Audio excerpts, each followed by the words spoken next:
Hey everyone, happy Wednesday.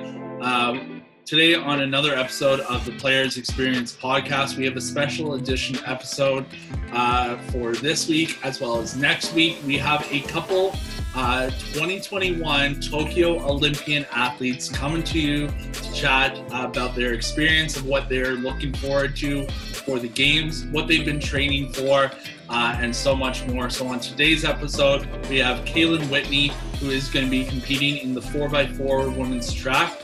And she's really excited about going to Tokyo. So we're going to chat with her about what she's looking forward to the most about Tokyo and what the biggest challenges as well she's had to face growing up in her career and what the challenges when she gets to Tokyo.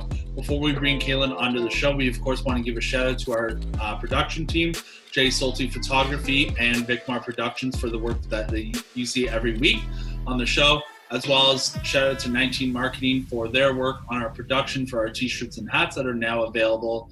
So you can rep the brand if you would like out on the streets. As well, guys, we have discount codes for the Jaywalk, Great North Apparel, and Hush Blankets. So make sure to use the Players Experience in the discount code to get some discounts off those great organizations. And lastly, guys, if you haven't subscribed yet, what are you waiting for? Hit the subscribe button now to subscribe to the channel. Hit that follow button, hit that bell so you know when new episodes are out. And we look forward to having you tuning into new episodes each and every week. And let's get this week's episode started.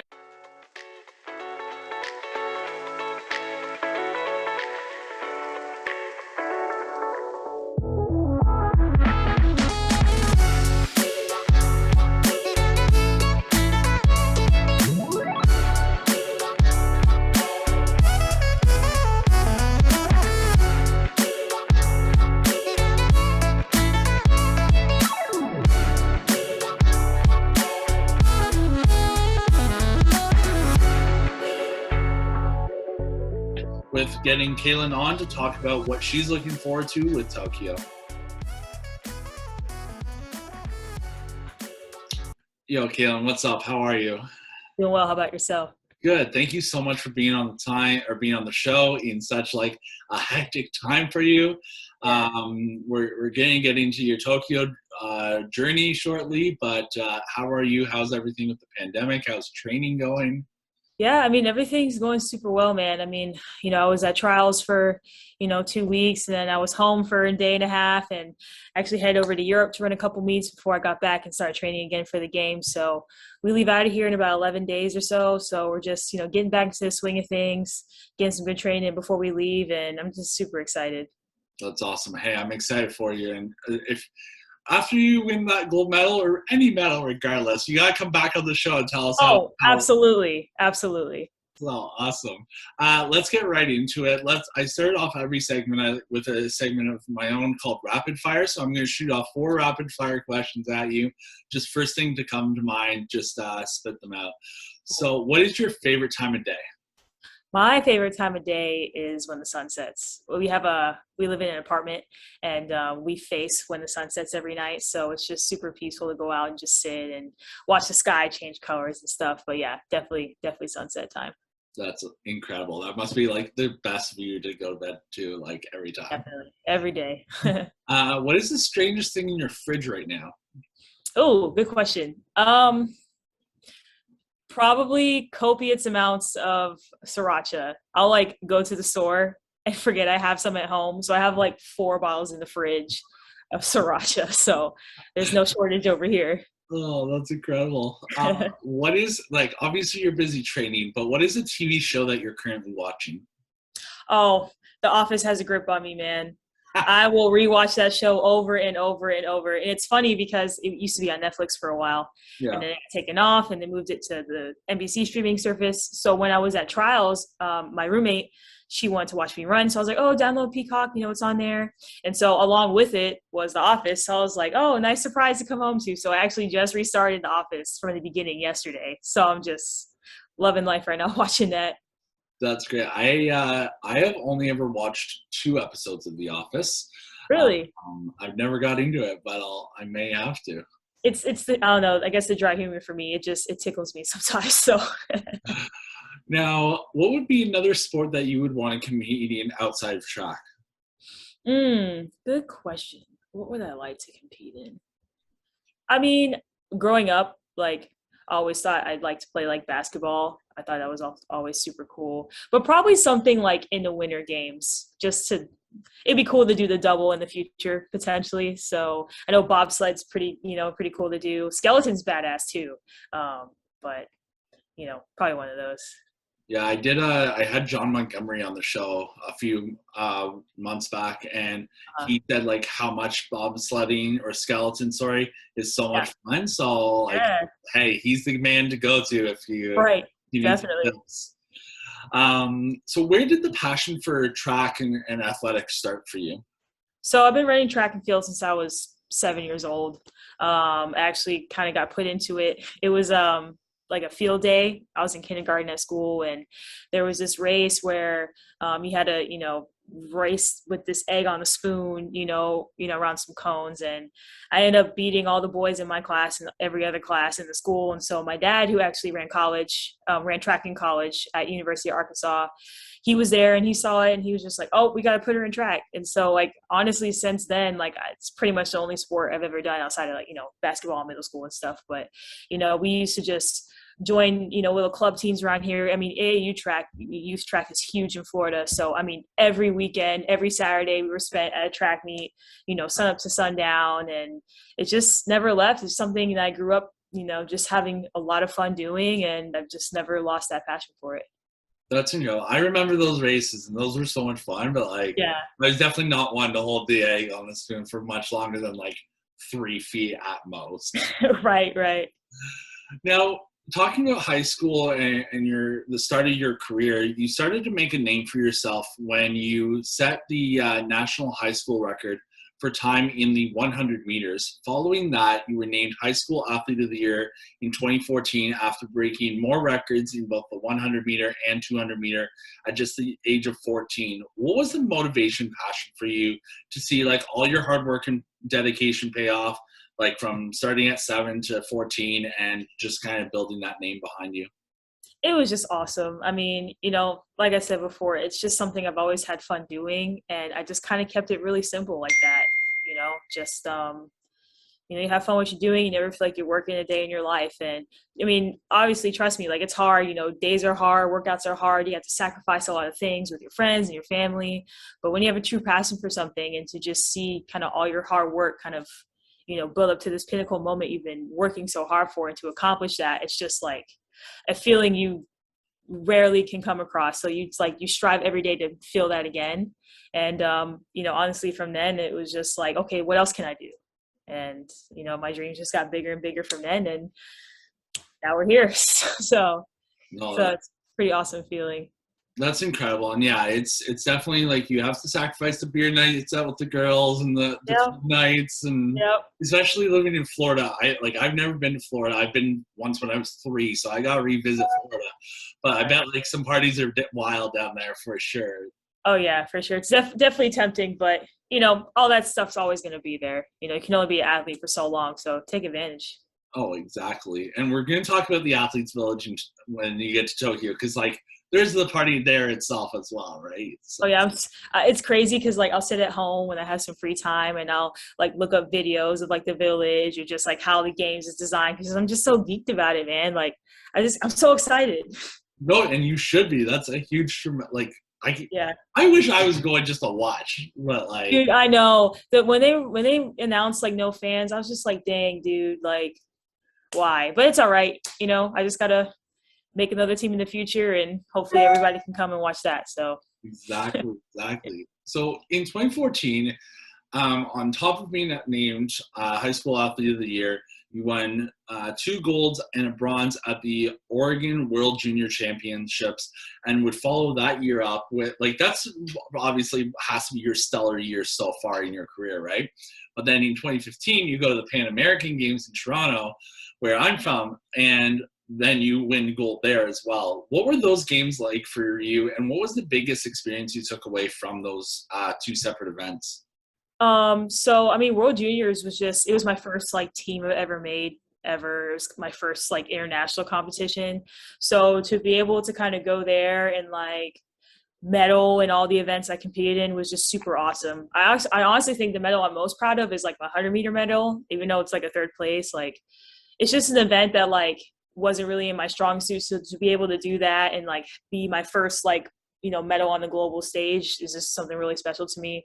And then, going on and running in, the Pan Am Games in 15, that was like my first senior team to make. So that was awesome in itself. And, I really never even heard of the Pan American Games until I made the teams. I was like, oh, what's this? And they're like, oh, it's kind of like an Olympics for the Americas and South America. And I was like, oh, that's freaking cool. So, they had the whole village set up, and, it wasn't just track. It was like, all these other sports that were there. So that was a really cool experience to go and like meet people and obviously represent my country and perform well and compete. And I had a great time there.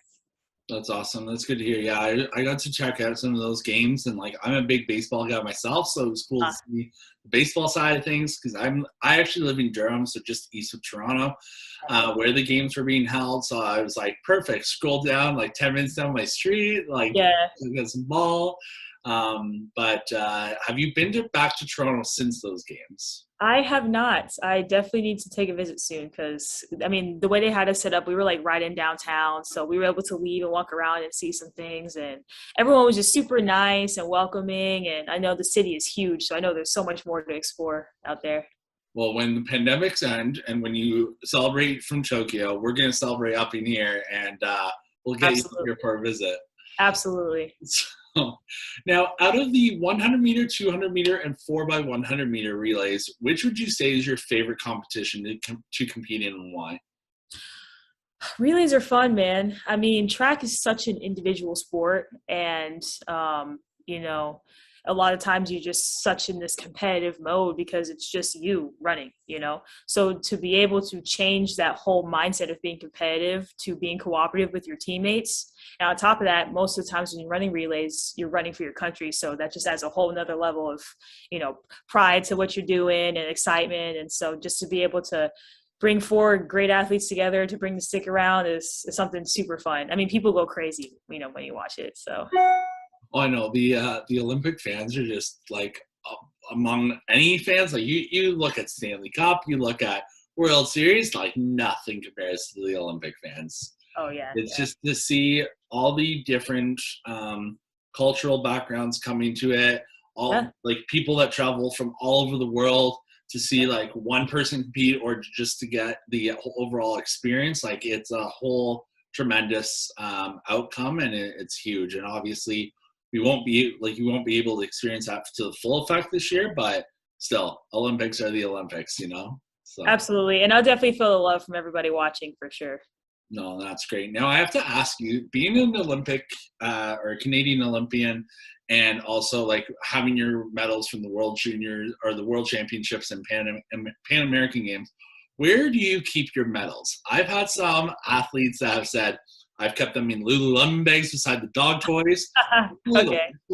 But I've had it with parents. Where do you keep your medals? So actually right behind me, there's actually like a shadow box. So I've got some of my medals in there. I have my World Junior medals in there. I got a couple of awards in there. I have one of my Pan American medals in there, and then the other one I actually gave to my dad to have in his house. So hopefully I got to make some more room in there, because I'm trying to get some medals at the game. So we'll see. Well, I see a lot of wall space, so you got a lot of wall to work. Yeah, definitely. So definitely gonna keep my options open for sure. That's great. Now, over the past 6 years, you've been training harder than ever, and obviously, just as you mentioned, in like 10 or 11 days, you're going to be seeing yourself from Florida in Tokyo, competing in the women's 4x4 and mixed 4x4. With the Olympics being postponed, especially last year, now you're finally here. Obviously, there's the excitement, but what are you looking forward to most out of these games after the delay, and it's like finally like, okay, we're finally here, now we're ready? Yeah, it's just it's been a long time coming, not even just from this past year of dealing with COVID and the world just changing, but all those years leading up to now, from running when I was 7 years old to running club track when I was a kid to running in high school, becoming pro, switching events, and just really, working through the adversity that I've been through, to be here now through everything is probably one of my proudest moments as an athlete thus far.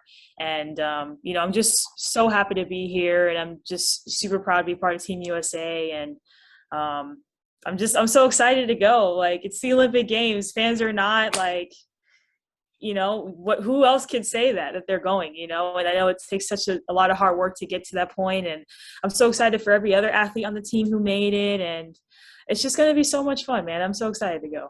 No, that's incredible. And yeah, like one thing I will say, like, so I compete with the Special Olympics, and we have our provincial and national and then worlds, and our softball team got to the national level in 2018, and like we ended up winning, which was great.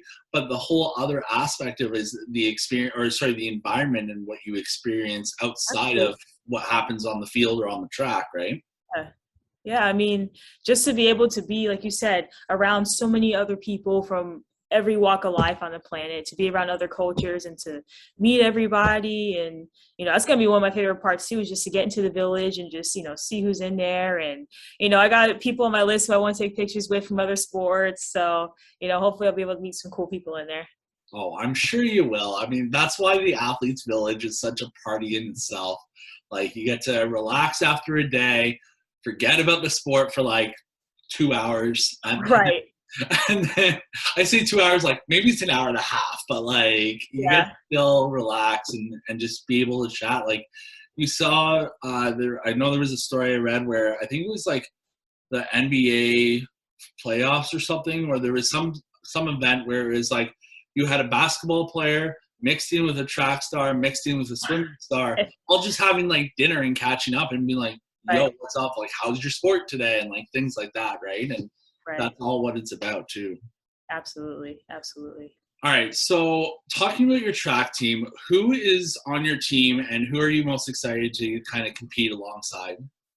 So we've got 5 of us going to the games. So you have me, my teammate Kenny Bernard for the 200. We got a couple Canadian guys, Aaron Brown for the 100 and 200 and the relay, Jerome Blake for the relay, and then we have JVN Oliver who's going for the 100 and the 4x1. Okay. So JVN Oliver, I'm actually chatting with for next week's episode. So what do you think is your most exciting aspect to be competing alongside her? And I'm going to ask her the exact same question about you. Okay. I think the best part is just because, like, that's my teammate. We done been to practice every single day together. We, ride to practice together, and, just spending hours and hours and hours at the track, in the weight room, doing stuff we don't want to do, having hard days, and just, throughout the whole year, just being each other's support system, as teammates, as friends. And just to see, both of us make it, us and the rest of our teammates, is just kind of the best feeling in the world, as an athlete. Not only like to see your dreams come true, but to see your training partners' dreams come true as well. It's awesome. So it's most of our first game. So just be able to share that experience, as a unit with everybody for the first time, is going to be something really special.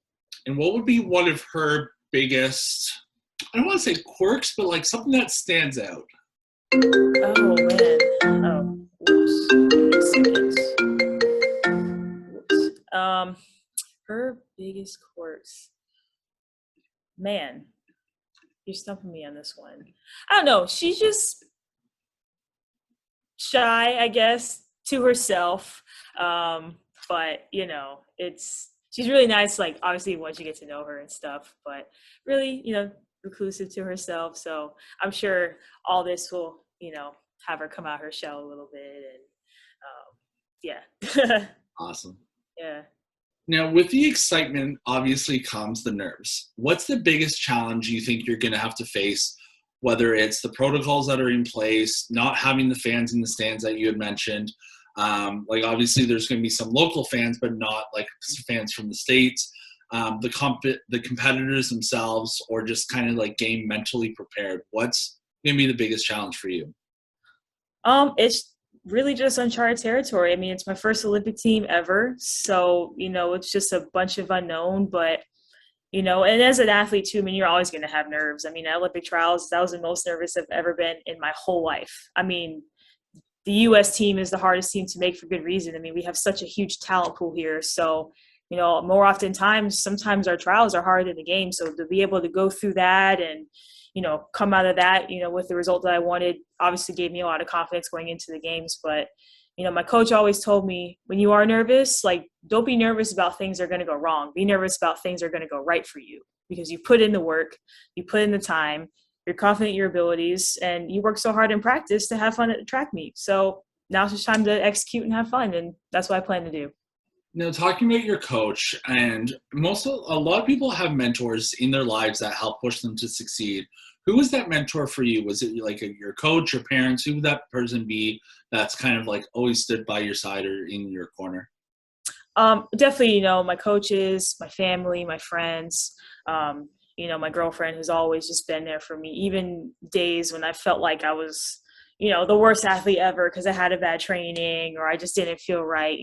My family has always been in my corner, just supporting me, every day, every step of the way to get to where I am now. And it really takes a village, to make, someone as successful as becoming Olympian. And I wouldn't be here for them. No, that's incredible. And kudos to them. Shout out to the fam and everyone there. Cause you need a solid support system no matter where you go. I just have a couple more questions for you before we let you go. So you mentioned your girlfriend and your support system. What's it like for you to represent the LGBTQ community at the Olympics and kind of just showcase that no matter what challenges or what barriers people might put on athletes, that you can overcome them, and kind of what message do you want to send to the next generation of athletes that may be an LGBTQ supporter or ally that want to be part of the games? Yeah, I mean, it's just such an honor to be able to represent the community in any way, best way I can. And I just want to show people that, it's okay to be yourself. I mean, that's all you really have at the end of the day is yourself. And you just got to do things that make you happy and that make you feel good inside. And, you don't owe it to anybody to be somebody different or to act a certain way. You just, like I said, you got to be yourself. And, I'm really happy to be able to, be a person that people can look up to. And it's amazing, honestly, to get messages from people who I don't even know who are like, oh, your story inspires me to, either come out or be more secure within myself. And I feel like that's a lot of the things that maybe you don't realize as an athlete is that you are someone that people look up to. You can be a mentor. And so just a whole other side of the sport for me is something that's really special. And I really hope that I can continue to, just be a good advocate for LGBTQ in the future. No, and I think you will, because at the end of the day, like you said earlier, athletics only take you so far, and it's what you really do outside of the field or outside of your sport that showcases your true talent and your true abilities and passion, right? So you're going to do great. So I'm looking forward to seeing what you do. And to wrap up our chat today, I like to wrap up every chat with a segment called Words of Wisdom. So what would your words of wisdom be? This kind of ties into my last question, but for the next generation of whether it's track stars, athletes wanting to reach the Olympics or make a name for themselves, or just someone that wants to compete in sport, what would your words of wisdom be to those athletes or those young girls as well? Honestly, do what makes you happy. Do what gives you joy. Always have fun in what you're doing. Follow your highest excitement every single day in everything you do, because again, that's all you have. You got this one life to live, and there's a whole world out there full of opportunities for you to seize it. And it's really up to you, So whether that's biking or running or swimming or playing music or making movies or anything, don't let anybody or anything try to tell you what is good for you. What's good for you, and follow that every single day. Incredible. Kaylin, thank you so much for taking the time to be on the show. Best of luck in Tokyo. We'll be rooting you on. As much as it's a Canadian-U.S. rivalry, when it comes to any sport, I'll be rooting you on for sure. And we look forward to seeing what you can do in Tokyo. Definitely. And make sure to stop on by again after the game. Absolutely. Looking forward to it. So I appreciate the opportunity to come and speak, and definitely in the future, I hope to do that. All right. Sounds good. Thanks so much. Thanks.